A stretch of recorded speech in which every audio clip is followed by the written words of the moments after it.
We begin with our media partners and thevoiceofoc.org for an update on what's happening this week in Orange County government and politics. Here to talk about issues in the news right now, we welcome the editor-in-chief for Voice of OC, Norberto Santana. How are you, Norberto? Excellent, guys. You? Good. As Orange County supervisors increasingly call on public employees to pay more into their pensions, Norberto, the effort is beginning to trigger uncomfortable questions about their own pay and perks. Talk about that. Indeed. Nobody's coming under the microscope more than the county's best-known public pension critic, Supervisor John Moorlach. Moorlach, a Republican, was appointed a treasurer tax collector back in 1995 after the bankruptcy, and he's held elective office ever since. Earlier this month, he announced a run for Congress, but he's now in an uncomfortable position because given his long tenure at the county, he sits atop the most generous public pension benefit of any county supervisor. Supervisor Pat Bates, who also was elected to her first term in 2006, and Chairman Sean Nelson, who was elected in 2010, both don't take a pension at all. Supervisors Janet Wynn and Todd Spitzer do participate in the pension system, but they come in at a lower rate imposed by voters last year. And like all county supervisors who take a pension, Moorlach doesn't pay a dime into it. This month, Moorlach unveiled a plan to get supervisors to pay into their pensions, but that's drawing heated protests from his colleagues who are questioning whether his plan to take a tax deduction is legal or not. Given all the questions aimed at Moorlach and other supervisors, there seems to be much more interest now in addressing supervisors' pay packages, which are now pegged at about $143,000 a year, plus a 401k type account they get, health care, and car allowances. So get ready for this one to heat up as the summer moves on. Indeed. Well, as the year anniversary of the Anaheim's riots approaches, speaking of heating up, there are more protests in Anaheim, but the latest uproar was over district elections?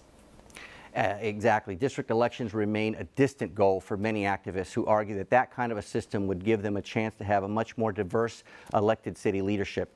City leaders, meanwhile, already facing a huge transition with their city manager and police chief retiring. They seem focused on finding other alternatives, things like neighborhood councils. But there doesn't seem to be much energy behind those efforts at all.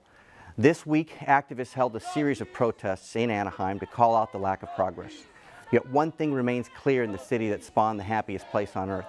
There's a huge disconnect in terms of civil society, with many residents in the most working class areas feeling as if they're just not part of the city.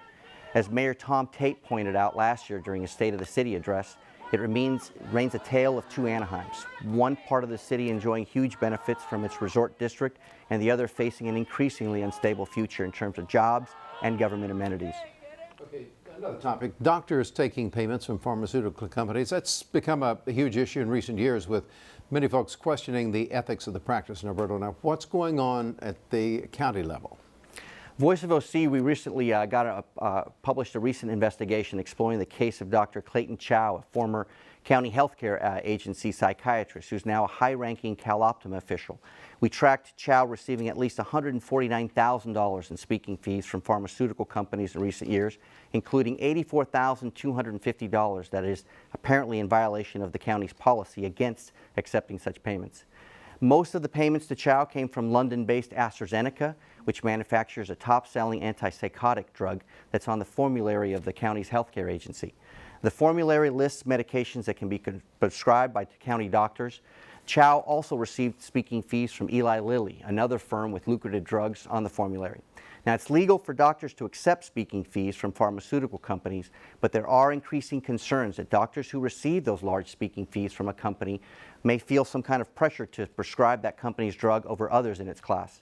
Now, Chow has prescribing power, but it's unclear whether he prescribed AstraZeneca or Eli Lilly drugs to his county patients.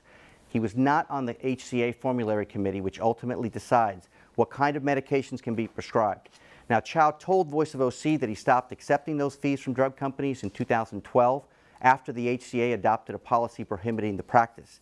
But according to county records, the ban on doctors taking speaking fees and other outside income actually went into effect 3 years earlier, in September of 2009. Interesting. Another subject, Xerox's efforts to win a $134 million computer contract from the county government were dealt a setback Tuesday amid questions about a $27 million price hike to the contract even before it's been approved. So, Norberto, county supervisors decided it was best to postpone the vote until later this month. Now, where does it go from here? The postponement came as Voice of OC reported earlier Tuesday that Xerox's price, as you said, had jumped by nearly $27 million after it was chosen as the preferred vendor, with really scant details from the county staff. County information technology staff said that about $12 million of that increase was added by Xerox itself, despite a company executive assuring supervisors last November that Xerox would stick by its $107 million final offer. Now, the large-scale computer contract comes amid concerns that many IT vendors at the county are intentionally lowballing their bids, and then, once they get that contract, they start tacking on overpriced change orders again and again. Now, such a scheme is already alleged by the county in a recent fraud lawsuit against a computer vendor called Tata Consultancy Services. Now, county officials allege the firm made a series of false promises and intentional misrepresentations during their bidding process and made promises to complete the project on budget and according to a timeline with they had no intention of complying. Now, we're still awaiting for the company's response to the county lawsuit. We'll keep you up to date as it moves on. Okay, thanks so much, Norberto. For more on these stories and other political news throughout Orange County, go to voiceofoc.org.